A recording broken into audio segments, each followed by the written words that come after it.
Bismillah. Assalamualaikum warahmatullahi wabarakatuh. Alhamdulillahi ala ihsanihi wa syukru lahu ala taufiqihi wa amtinanihi. Wassalatu wassalamu ala asfiyaihi wa khairi khalqihi wa ala alihi wa ashabihi wa man sanna bisunnatihi ila yaumi liqa'ihi. Asyhadu an la ilaha illallah ta'ziman li sya'nihi wa asyhadu anna Muhammadan 'abduhu wa rasuluhu ad-da'i ila ridwani. Allahumma salli ala nabiyyina Muhammad wa ala ali Muhammad. Allahumma inna nas'aluka 'ilman nafi'a wa rizqan thayyiban wa 'amalan mutaqabbala.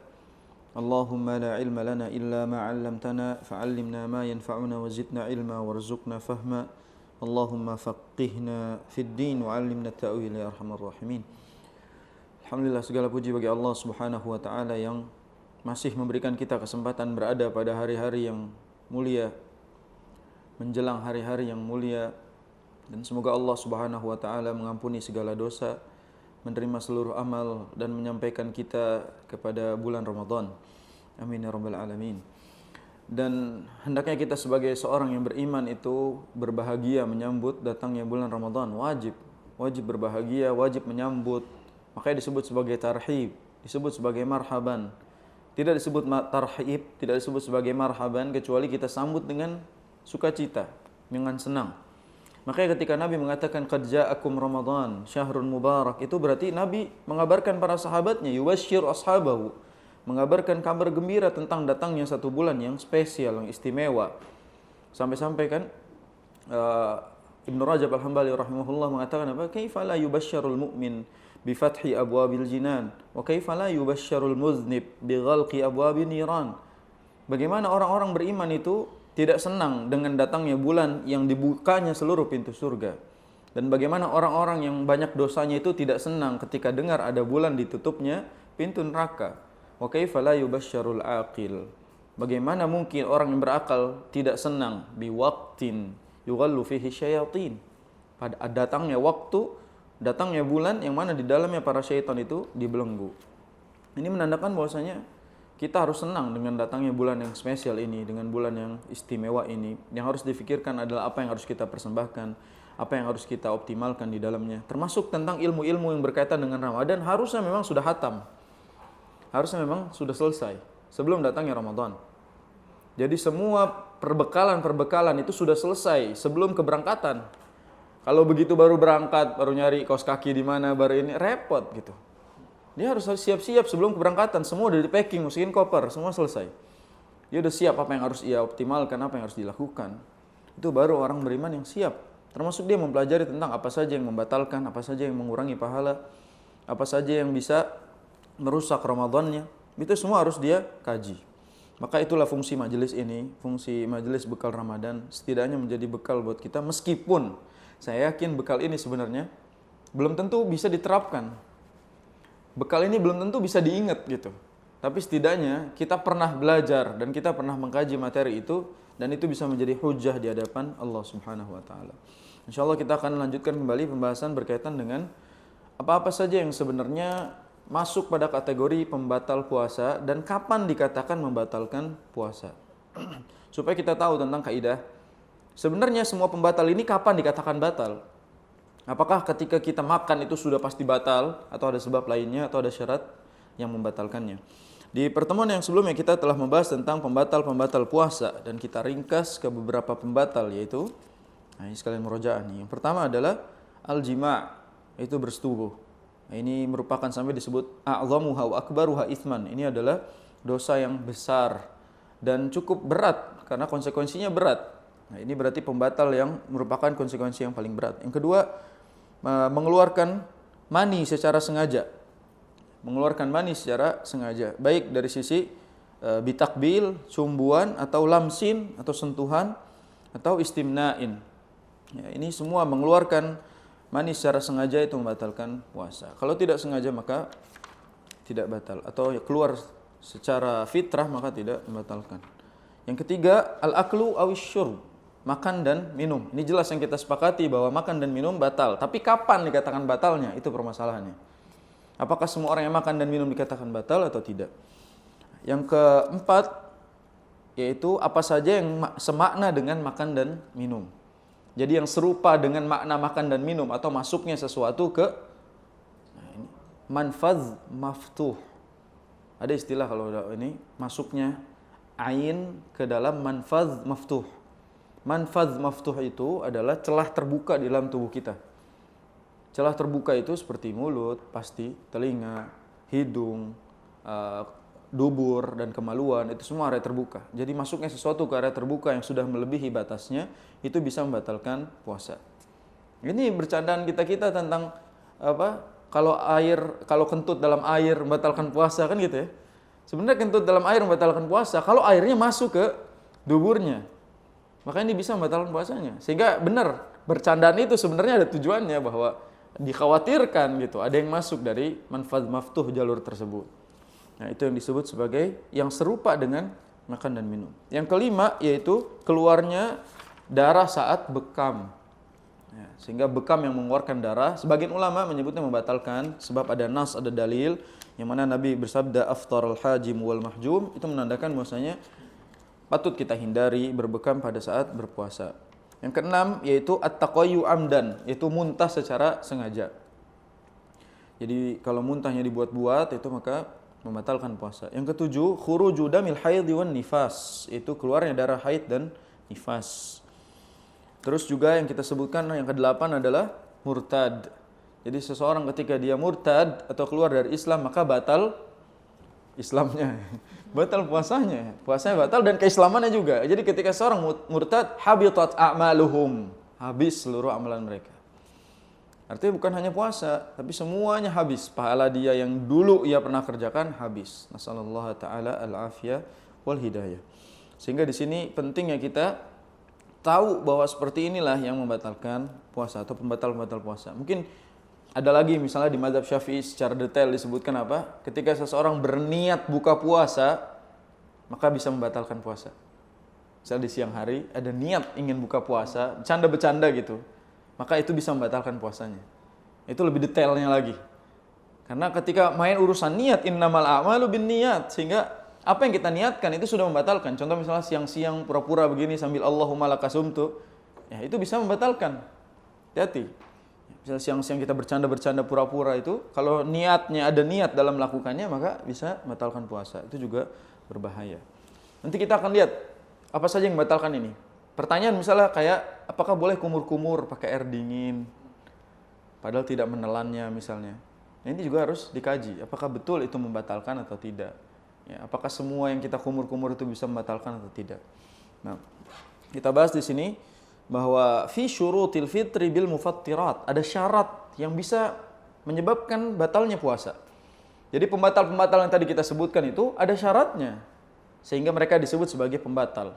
Wa ma la yufattir wa ma yajuzu lis-shaim. Apa saja yang tidak membatalkan dan apa saja yang masih boleh oleh orang yang berpuasa. Ini yang disebutkan di sini. Nah, di sini Syekh Al-Utsaimin rahimahullah mengatakan innal mufattiratis sabiqah ma adal haidha wan nifas. Seluruh pembatal yang disebutkan selain haid dan nifas, wahiyal jima' wal inzalu bil mubasyarati wal aklu wasyurb wa ma bima'nahuma wal hijamatu wal qai' la yufattiru as-shaimu syai'un minha illa. Yang tadi disebutkan kecuali haid dan nifas ya. Illa idza tanawalaha aliman zakiran mukhtaran. Lihat. Illa tanawalaha aliman zakiran mukhtaran. Itu semua tidak disebutkan membatalkan puasa kecuali dikerjakan dalam keadaan alim, dia mengetahuinya. Dan di dalam keadaan zakir, ya, mukhtaran. Ini yang akan dijelaskan di sini. Jadi syarat semua itu bisa membatalkan puasa ada 3. Yang pertama adalah an yakuna aliman. Dia mengerjakan yang pembatal tadi dalam keadaan mengetahuinya. Ya, dia tahu itu membatalkan, maka batal buat dia. Tapi kalau dia tidak tahu misalnya itu membatalkan dan itu terjadi, maka masih boleh. Nah di sini fa in kana jahilan lam yuftir. Kalau dia nggak tahu itu tidak membatalkan. Jadi kalau ada orang misalnya tidak ngerti itu membatalkan dan dia baru tahu setelah dikasih tahu, selama ini dia nggak ada yang ngasih tahu, maka itu masih diampuni oleh Allah SWT dan puasanya tidak batal. Baik jahil itu ada 2 ya. Jadi jahil itu ada 2. Jahil secara keilmuan atau jahil karena waktu. Jadi bodoh karena dia tidak tahu hukumnya atau bodoh karena waktunya. Contoh misal kayak sahur gitu. Atau buka. Ada orang misalnya sahur terus saja dimakan, tahu-tahu udah subuh. Sedangkan di tempat itu misalnya tidak terdengar azan dan tidak ada waktu sholat yang mengingatkannya. Atau kayak dulu lah misalnya, kan berpatokan sama matahari, sama fajar yang terlihat gitu. Dan itu dia masih terus misalnya makan, dia nggak tahu kalau itu ternyata udah waktu terbitnya fajar, maka tidak membatalkan. Ini sama kayak kita misalnya tinggal di negara-negara yang matahari terbitnya itu telat misalnya. Nah ini kan harus tahu berarti di tempat tersebut bagaimana waktu terbitnya fajar dan matahari. Jadi jahilan bil hukmi syar'i, kalau dia nggak tahu hukum secara syariat atau dia nggak tahu secara waktunya. Contoh misalnya, an yadhunna anna al-fajra lam yatlu' fayakul wa huwa tali', aw yadhunna anna asy-syamsa qad gharabat fayakula wa hiya lam taghrub. Contoh misalnya ada orang sahur, dia terus sahur padahal sudah terbit fajar. Atau misalnya ada orang yang udah buka padahal ternyata matahari belum terbenam. Ini kan harus dipahami. Kayak orang Jakarta misalnya, datang ke daerah yang bukanya lama, ke Medan misalnya. Ya kalau dia nggak tahu di Medan ternyata waktu maghribnya jam 6:30 misalnya, jam 7, ya kan dia bisa buka duluan jam 6 gitu. Atau dia nggak dengar TV, tiba-tiba dia makan, padahal dia lagi di wilayah yang lain, tidak sesuai dengan TV. Itu kan berarti dia tidak tahu, bodoh secara waktu. Tapi sekarang sih nggak ada yang bodoh kayak gitu ya. Karena semua ada di HP-nya, ada, nggak ada uzur lagi lah gitu. Kecuali ente tinggal di pedalaman baru wajar. Bahkan Ana pernah ngerasain bulan Ramadan di Kuta di Bali, di penginapan di sana nggak ada azan, nggak ada suara ini, nggak ada. Tapi kan patokannya ada HP, ada waktu sholat, kita tahu waktu kapan selesai, kapan buka, jadi tahu kita.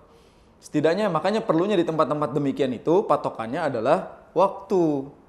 Jangan matahari terbit atau enggak, jadi dilihat misalnya keluar nggak bakalan kelihatan. Tapi patokannya adalah waktu di wilayah tersebut.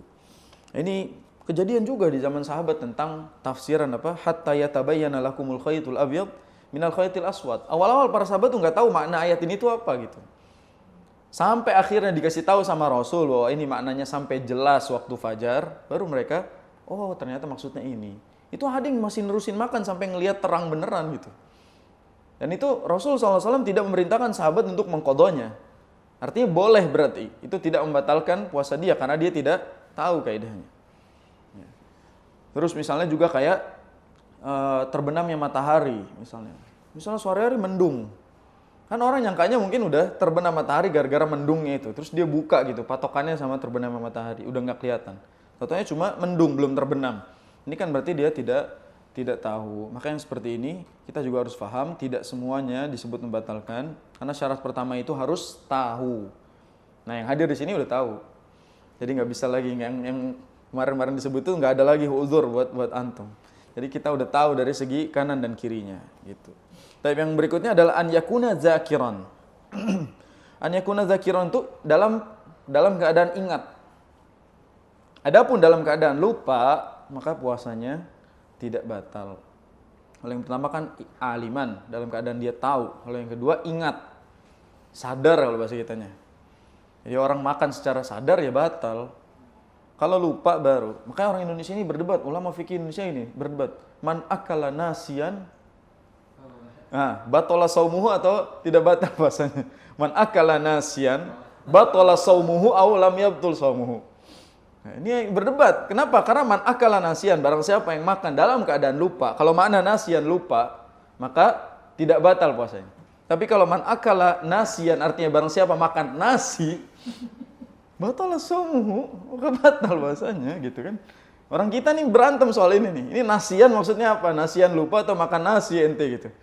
Apalagi man akala nasiyan goreng. Jelas. Ini kan batal. Maka dalam hal ini kalau lupa dia tidak batal.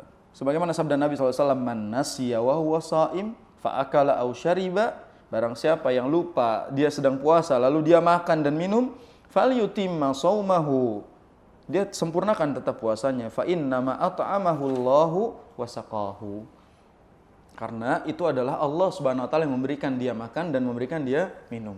Tentu mungkin pernah lihat video yang viral tentang ini, ada yang nanya kepada Syekh Hani Arifai kalau tidak salah. Yang, Syekh, saya barusan makan shawarma, makan apa-apa terus. Apakah puasa saya termasuk orang yang Allah berikan makan dan berikan minum katanya. Karena saya lupa. Padahal dia makannya banyak banget sama ini. Terus dia bilang dia lupa. Saya diam aja, bingung mau jawab apa ini. Dia lupanya ibarat kita gini, Ustadz saya lupa kemarin makan nasi goreng sepiring, minum jus, terus itu kue segala macam. Itu lupa bagaimana gitu. Yang seperti ini kayak dia gimana? Orang lupanya tuh udah sebanyak itu. Dan gak ada yang ngingetin loh. Contoh misalnya keadaan di rumah sendirian. Antum lupa lagi puasa, udah masak ini, minum itu, segala macam semuanya dari ini. Dan baru ingat begitu, misalnya udah sore, udah asar, baru ingat, kayaknya tadi saya makan, padahal saya puasa. Gimana tuh hukumnya? Ya kan? Kalau dia lupa beneran, Allah SWT maha tahu tentunya. Kalau dia beneran lupa, maka nggak batal puasanya. Rezeki itu buat dia. Tapi kalau dia melakukan itu sengaja dan pura-pura lupa, maka dosa juga ditanggung pelakunya. Ya, maka intinya kalau lupa tidak membatalkan. Maka di sini wajib juga bagi kita, Pak, wa yajibu 'ala man ra'a sha'iman ya'kulu aw yashrab an yunabbihahu. Wajib juga bagi kita yang melihat orang yang puasa lagi makan dan minum, kita ingat. Kita wajib tuh hukumnya. Jadi kalau kita diemin aja, sekalian ngerjain atau sekalian, saya sebenarnya bukan ngerjain tapi ngasih dia kenikmatan gitu. Kita biarin aja dulu. Nah, itu juga salah. Jadi wajib bagi kita menegurnya. Hanya saja memang durasi menegurnya kita harus tahu kategorinya. Jadi jangan bikin dia tersedak atau jangan bikin dia kaget, jangan mudharatin buat dia. Begitu dia udah selesai nelan, kasih tahu lah. Dia udah selesai makannya baru kita kasih tahu. Antum puasa. Ini termasuk ta'awun 'alal birri wat taqwa. Nah, itu syarat yang kedua. Jadi tidak semua yang tadi itu kalau misalnya dalam keadaan lupa itu tidak batal. Kalau sengaja dalam keadaan sadar maka batal. Yang ketiga syaratnya adalah an yakuna mukhtaran. Mukhtar itu atas kemauan dia. Jadi yang pertama mengetahui, yang kedua itu sadar, yang ketiga atas kemauan dia, bukan dipaksa. Jadi bukan dipaksa. Kenapa? Karena kalau dipaksa, makanya maknanya di sini gini, mutanawilan lil mufattiri bi ikhtiyarihi wa iradatihi. Dia melakukannya karena keinginannya. Fa in kana mukrahan fasyamuhu sahih. Kalau dipaksa maka puasanya tidak batal. Misalnya siang-siang dilelepin gitu sama temennya 1 sendok nasi misalnya, maka itu tidak batal karena dipaksa. Selama setelah dilepas dimuntahin sama dia enggak ada masalah. Berarti kalau dipaksa la qadha alaihi, ya, dia tidak perlu mengqadha puasanya karena tidak batal. Sebagaimana kita pernah bahas hadis ini, innallaha tajawaza an ummati al-khata'a wan nisyan wa mastukrihu alaihi. Sesungguhnya Allah itu mengampuni dosa dari dari umatnya, dari hambanya, orang yang salah, tidak mengetahui, orang yang lupa, dan orang yang dipaksa. Jadi orang yang bodoh, lupa, dipaksa, itu diampuni, nggak ada masalah. Sehingga kalau misalnya ada kejadian yang dipaksa seperti itu tidak membatalkan puasanya. Apapun, misal bercanda, dipaksa minum, dipaksa apa misalnya, asalkan begitu, misalnya dipegangin, kita bercanda, misalnya anak-anak dipegangin tangannya terus diminumin gitu. Nah begitu dilepas, belum ditelan, dibuang, jangan ditelan.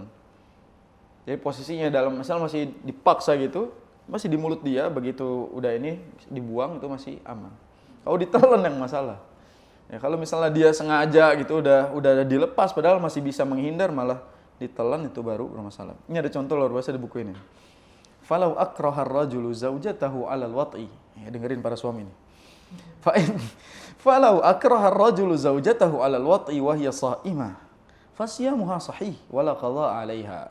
Nah, baca udah ketawa karena udah tahu artinya itu. Udah ada terjemahannya. Barang siapa kalau suami misalnya maksa istrinya untuk berhubungan, maksa. Dilakukan secara paksa oleh suaminya dan istri lagi puasa, istrinya nolak, tapi dipaksa sama suaminya sehingga terjadi dan istrinya puasa, fasyamuha sahih. Maka puasa si istrinya itu tidak batal. Yang batal dan kena kafarat siapa? Suaminya. Begitu juga sebaliknya, jangan satu arah dong. Sebaliknya, kalau misalnya suaminya juga dipaksa ya sama. Ya, maka udah nolak dipaksa maka sama. Yang batal adalah yang maksanya. Yang dipaksa, orang beda ya, dipaksa sama nggak dipaksa. Maka kalau dia melakukannya secara dipaksa itu tidak batal. Wala yahillu lahu ikrahuha 'alal wat'i wa hiya sha'imah illa in shamat tatawwu'an bighairi idnihi wa huwa hadir. Ini juga bentuk detail nih. Jadi kalau misalnya puasa sunnah dipaksa baru nggak apa-apa. Apalagi dia puasa sunnah tanpa izin suaminya. Jadi si istri puasa sunnah nggak izin sama suami, terus suaminya maksa untuk berhubungan di siang hari, maka itu nggak ada masalah. Tapi kalau Ramadan nggak boleh. Karena ini bukan hanya soal batalnya, tapi ada kafarat dan dosanya. Ini juga harus dipahami. Contoh lagi, walau tara ila jawfis shaim ghubarun aw dakhala fihi syai'un bighairi ikhtiyarihi aw tamadmada aw istanshaqa fa nazala ila jawfihi syai' minal ma' bighairi ikhtiyarihi fasiyamuhu sahih wala qadha'a alaihi. Kalau misalnya tiba-tiba kesedak sama debu. Ada debu yang masuk tiba-tiba dan kita sampai tersedak, maka itu tidak membatalkan karena masuk secara tidak sengaja. Contoh misalnya ini sering terjadi, nyamuk masuk misalnya. Lagi nguap wah gitu, masuk nyamuk atau lalat misalnya. Itu secara tidak sengaja, maka dia tidak batal. Waliyadzubillah lagi mangap gitu tiba-tiba lalat masuk, masuk mulut, ketelan. Maka itu tidak batal. Jadi nanti kalau ada yang tanya, kalau misalnya lagi nguap, lalat masuk, ketelan dan tersedak, apakah batal atau tidak? Maka jawabannya tidak. Karena dia dalam kondisi bukan dia yang mau, itu masuk secara tidak sengaja. Termasuk juga kumur-kumur, misalnya lagi kumur-kumur wudu, klek, misalnya secara tidak sengaja, maka tidak batal. Asalkan itu memang beneran tidak sengaja. Yang tahu itu hanya kita pribadi soalnya, tidak bisa dilihat oleh orang-orang sekitar. Contoh lagi misalnya, wala yuftiru shaimu bil kuhli wad dawa'i fi ainihi wala wajada ta'mahu fil halqihi. Nah, ini yang dibahas nih. Jadi menurut Syekh Al-Utsaimin ya, menurut pembahasan kitab ini bahwa ketika kita pakai obat mata itu tidak membatalkan puasa meskipun ada rasa di tenggorokannya. Nah, ini menurut beliau. Walaupun para ulama yang lain juga berpendapat lain. Sehingga ini terjadi perbedaan pendapat, dan kalau kita melihat pendapat Syekh Al-Utsaimin di kitab ini, beliau mengarahkan kita bahwa itu tidak termasuk makan dan minum. Li'anna dzalika laisa bi aklin wala syurbin wala bi ma'nahuma. Ini tidak termasuk apa? Makan minum atau serupa dengan makan dan minum. Ibaratnya rasa itu bukan karena kita makan, tapi karena ya normalnya masuknya sesuatu. Sehingga menurut Syekh Al-Utsaimin, fatwanya di sini bahwa memakai obat mata itu tidak membatalkan puasa. Ya.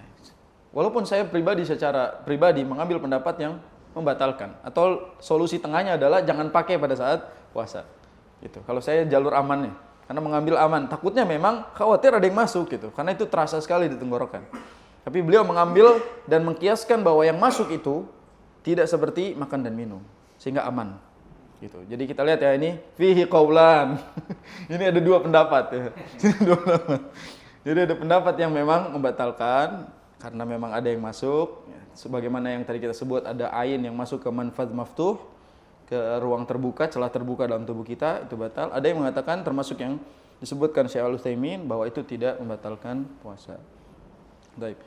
Nah, di sini disebutkan juga sama Ibnu Taimiyah, pendapat ini dikuatkan oleh Ibnu Taimiyah. Wa nahnu na'lamu annahu laisa fil kitabi was sunnati ma yadullu 'ala al-iftar bi hadhil asya'.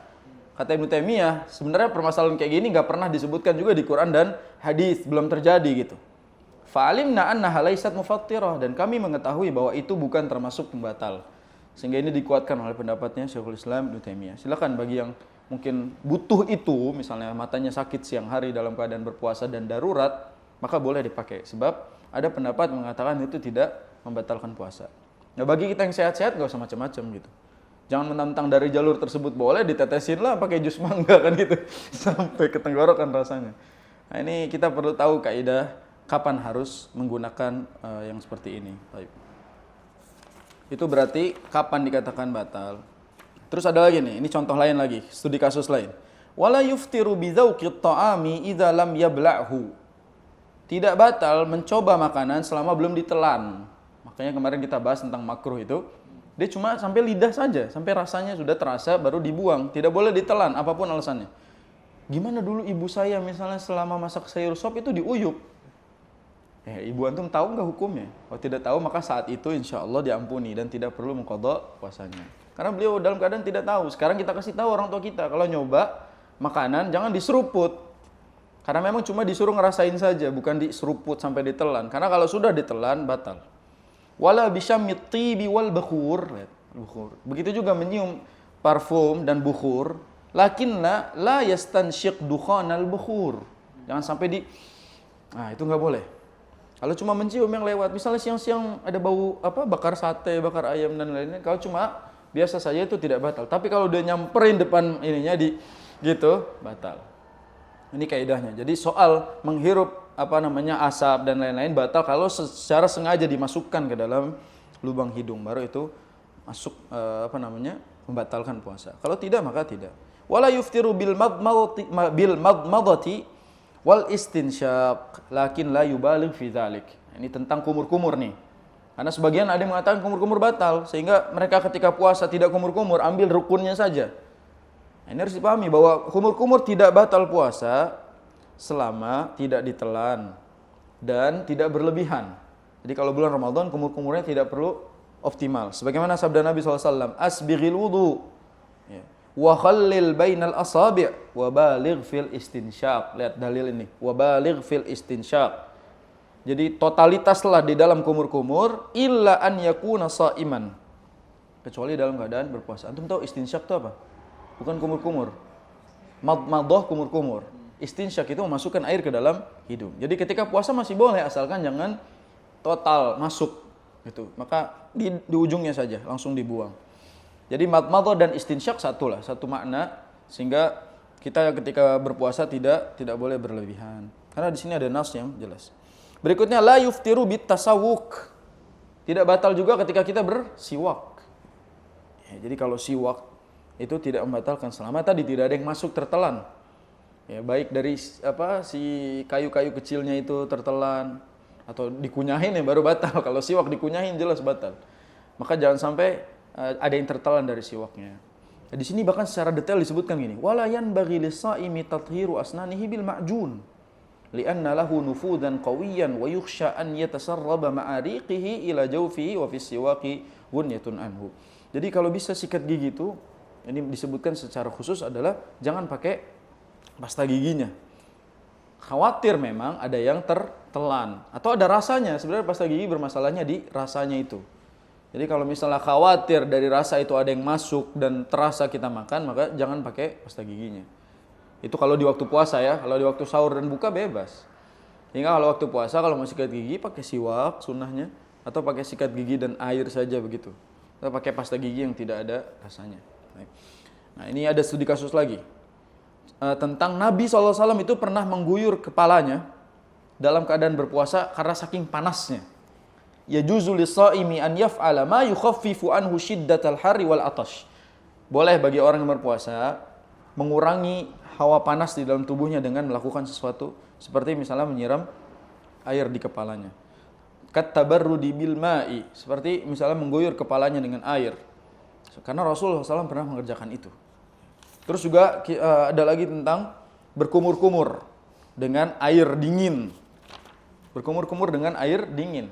Itu kalau misalnya posisi airnya memang seperti di Lembang dan tempat-tempat dingin misalnya, maka kumur-kumur dengan biar hawanya tidak terlalu panas masih boleh selama tidak ditelan, ya mengguyur kepalanya dan seterusnya. Asalkan tidak berasa minumannya, tidak ada rasanya. Kalau rasa jelas, kumur-kumur pakai minuman berasa itu pasti ada yang masuk, sehingga itu pasti membatalkan puasa. Ini kaidahnya jadi lebih detail kita pahami bahwa ternyata tidak semuanya dikatakan batal sampai memenuhi syarat, yaitu aliman, zakiran, terakhirnya aliman, zakiran, dan syarat yang ketiga adalah mukhtaran. Hafalin bahasa Arabnya. Aliman, zakiran, mukhtaran. Aliman dia mengetahui ilmunya, zakiran secara sadar terjadi, mukhtaran itu atas kemauannya sendiri. Jadi aliman bukan aliman hayyan, bukan itu. Aliman, zakiran, mukhtaran. Ini berarti ada 3 yang menyebabkan kita batal berpuasa. Nah, itu begitulah kira-kira. Dan studi kasus seperti hal-hal yang modern itu memang perlu dikaji dengan pembahasan kitab-kitab modern pula. Sebab kalau kembali kepada kitab-kitab yang lama itu hanya pengkiasan saja. Ya, kayak pembahasan-pembahasan inhaler dan lain-lain. Itu nggak mungkin ada di kitab-kitab para ulama secara yang klasik gitu. Pasti ada di kitab-kitab yang kontemporer. Maka kita juga fikih itu terus bergerak ya, dinamis pergerakannya, sehingga kita tidak boleh buta terhadap itu. Dan tentunya dalam fikih namanya pendapat itu pasti ada perbedaan-perbedaan. Dan kita sebagai seorang mukmin yang arif, yang bijaksana itu harus tahu bagaimana menghadapi perbedaan. Jadi yang ini bilang batal, yang ini bilang gak batal, jangan berantem. Karena memang keadaannya ada yang membatalkan, yang dibilang mengatakan batal, dia mengatakan tidak batal. Sehingga seperti ini juga kita harus legowo menerimanya. Sebab itu semua terjadi perbedaan. Nah.